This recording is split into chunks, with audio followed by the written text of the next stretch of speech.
Hey everybody, it's Henry with the Film Buds podcast. Please make sure to rate, review, and subscribe to the show. And if you're listening to this on YouTube, please let us know your thoughts in the comments. Thanks. 93.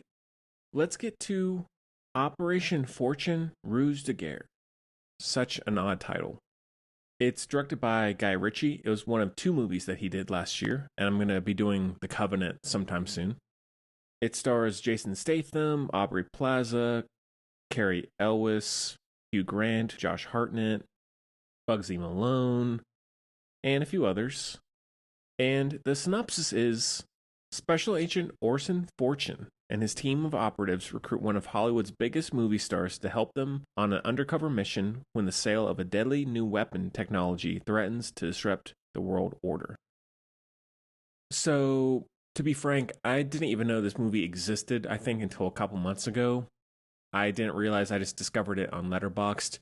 I didn't know it was a thing. I didn't know it was directed by Guy Ritchie. I was like, okay, completely random, but oh, all right.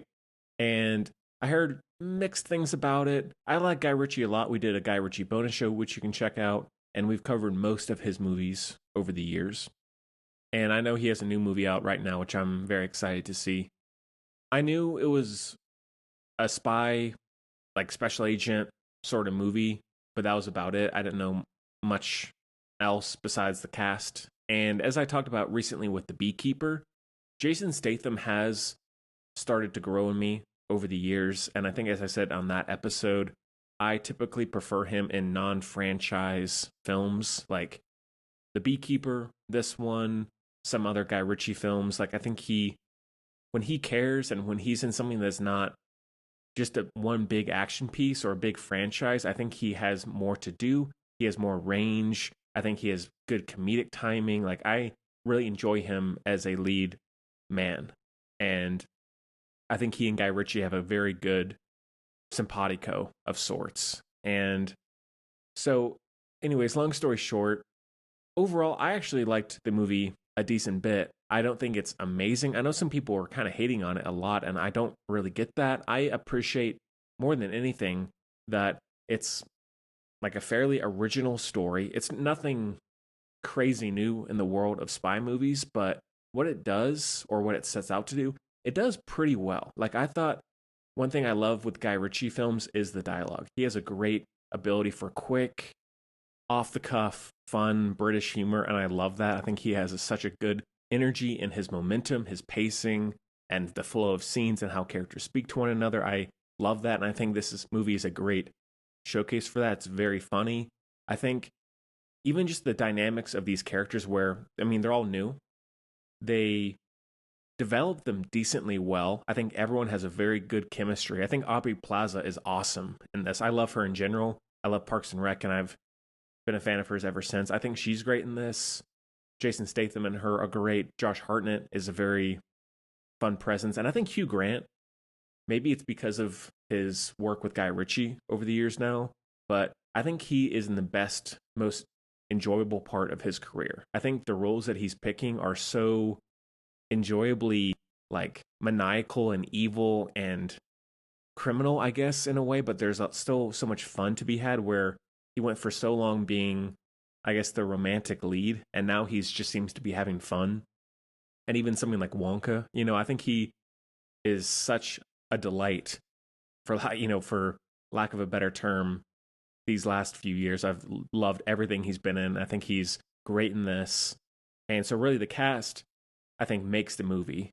If it wasn't as good of a cast, probably would not be that great, but it's still well directed.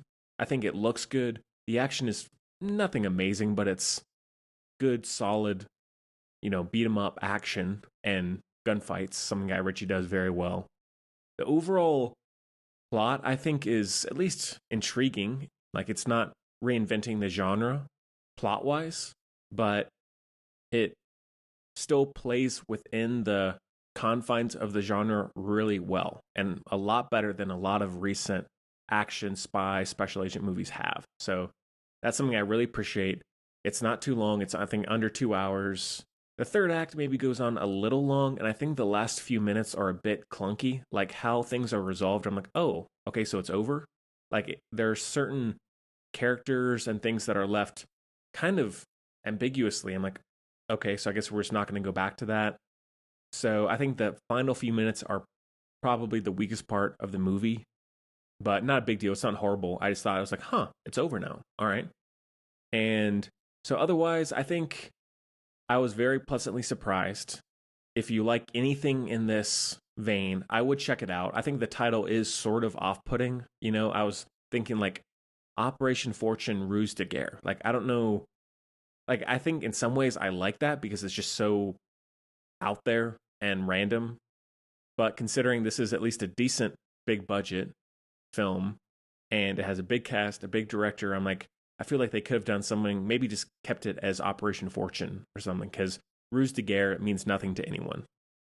And they probably know that, but still, I think they could change that title, or maybe if they do another one, maybe make the title a little simpler, a little cleaner.